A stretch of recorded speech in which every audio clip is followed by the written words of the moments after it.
Shalom. I just want to welcome everyone to the Sabbath Day conference call. This is Barbara serving as your host today, and Brother Pete is here as your co-host.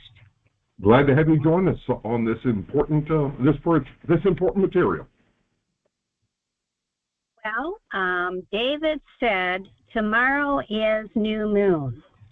Well, here's the question. How did David know that tomorrow would be the new moon? The sun rules the day and the year, but other than being a little higher or lower in the sky's dome, depending on the time of year, the sun never changes and it looks the same every day of the year.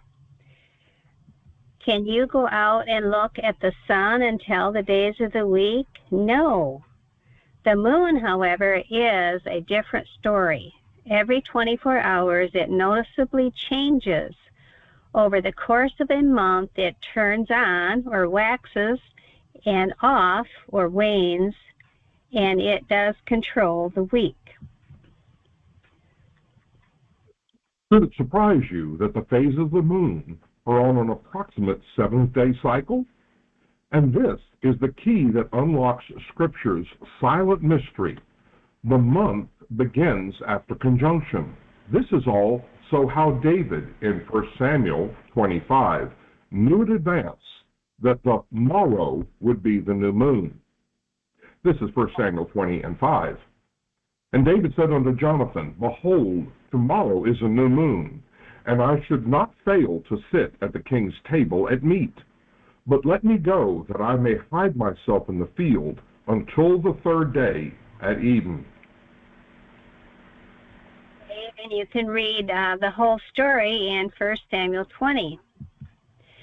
So discovering how Yah determines the different days of the week is not that difficult, but you need a rudimentary understanding of Yah's calendar first.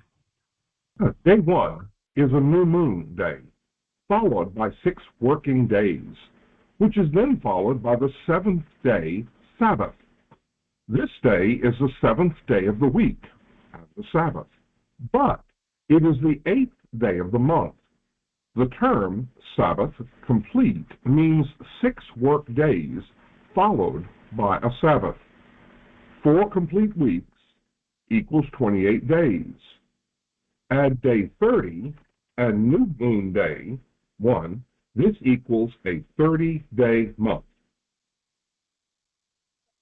The calendar over here on the right will show you 6 working days and then a Sabbath.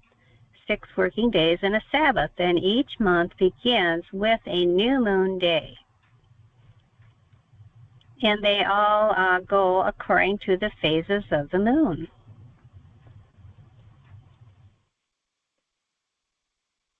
So, it was on the 29th day of the month that David said to Jonathan, Tomorrow is the new moon. David knew because that morning the moon, the waning crescent moon, had come up before the sun, meaning that the old month had not yet passed, which meant that day 30 of the month was the next morning.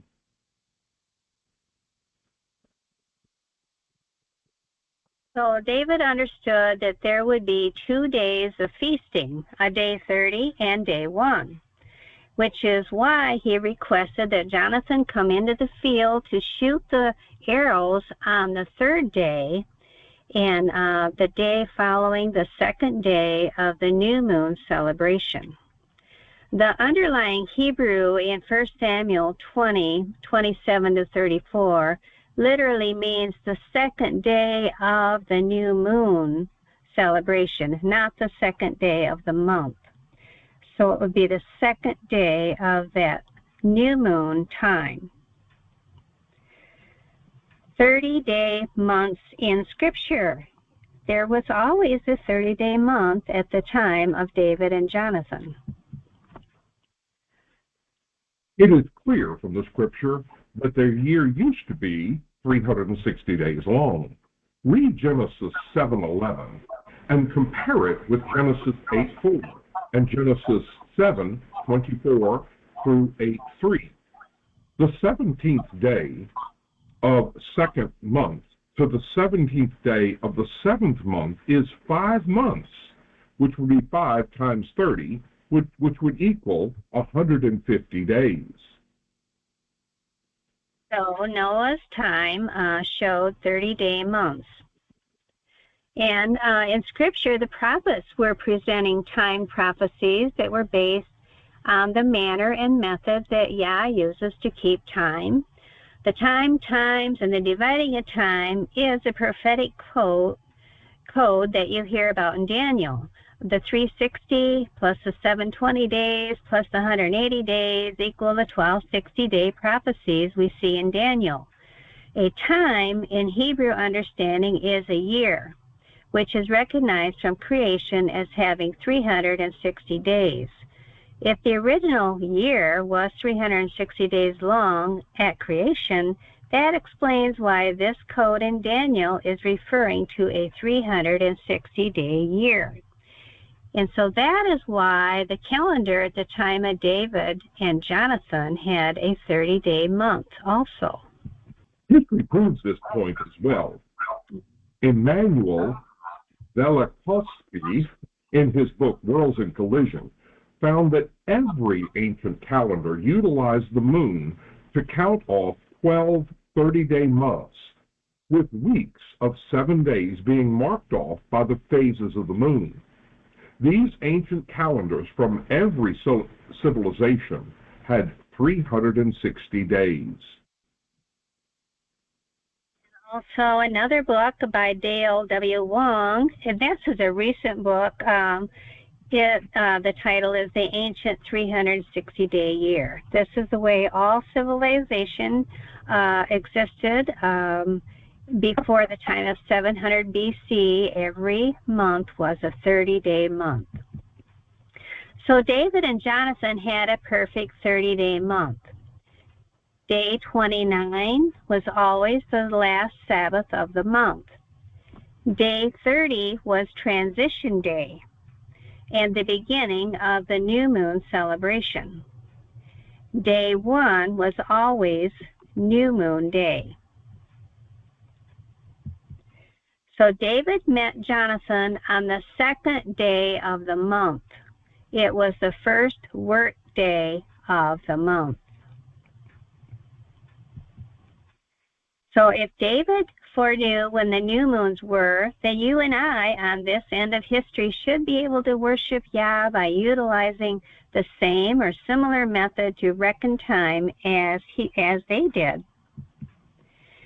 And as you know, Psalms 89:37 says, "It will be established forever like the moon, the faithful witness in the sky." And I thought before I shut off the recording this time, Brother Pete and everybody that's here, that we would go ahead and have some discussion time. Go ahead, Brother Appa. Hi, yeah, I'd just like to just say something about the predictability of the new moon.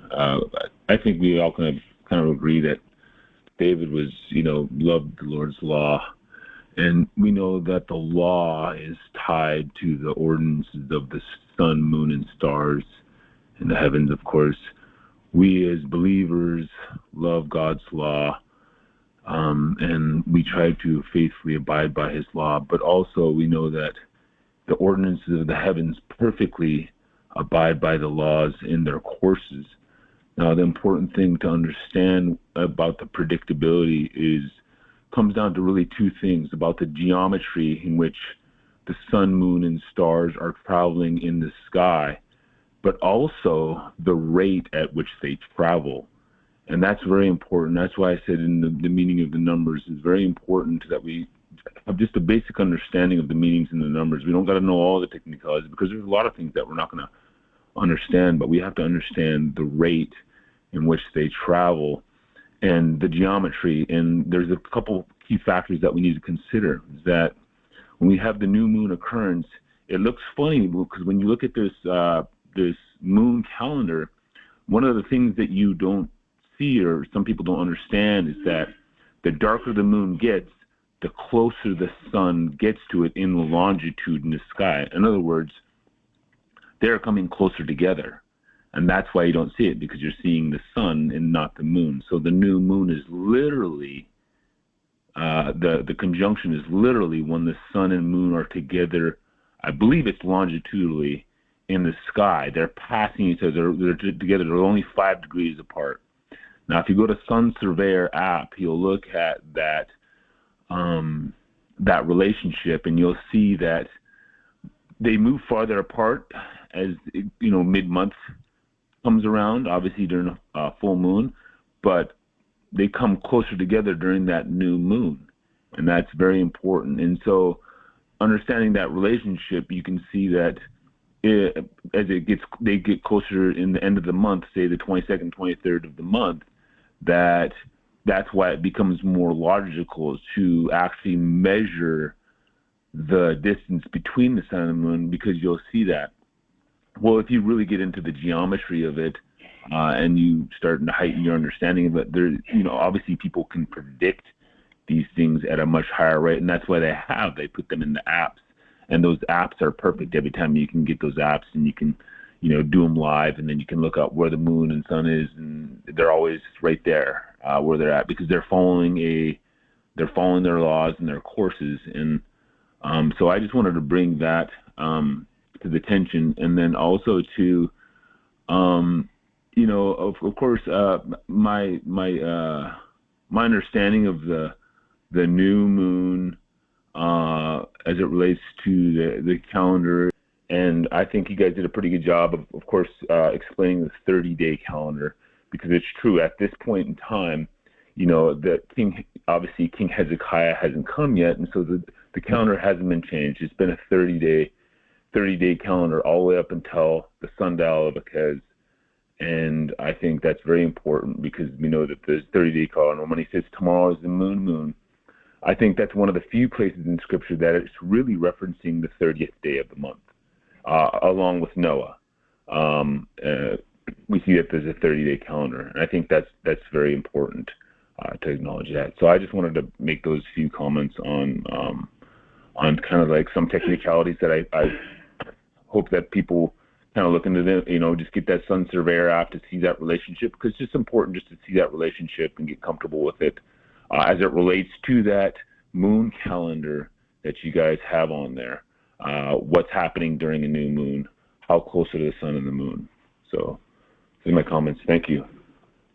We did a video about the time of Hezekiah when the sundial went back 10 degrees, and it was about at the time of his reign that all the world started to have a 29.5-day month. So I'll include that video at the end of this. Okay. Well, I just want to close again by saying to access more information about the Creator's calendar and the signs in the heavens of the Creator's month and week and days, please go to our website, lunarsabbathday.com, and there's a lot of information there, articles and videos. So thank you so much for being here today.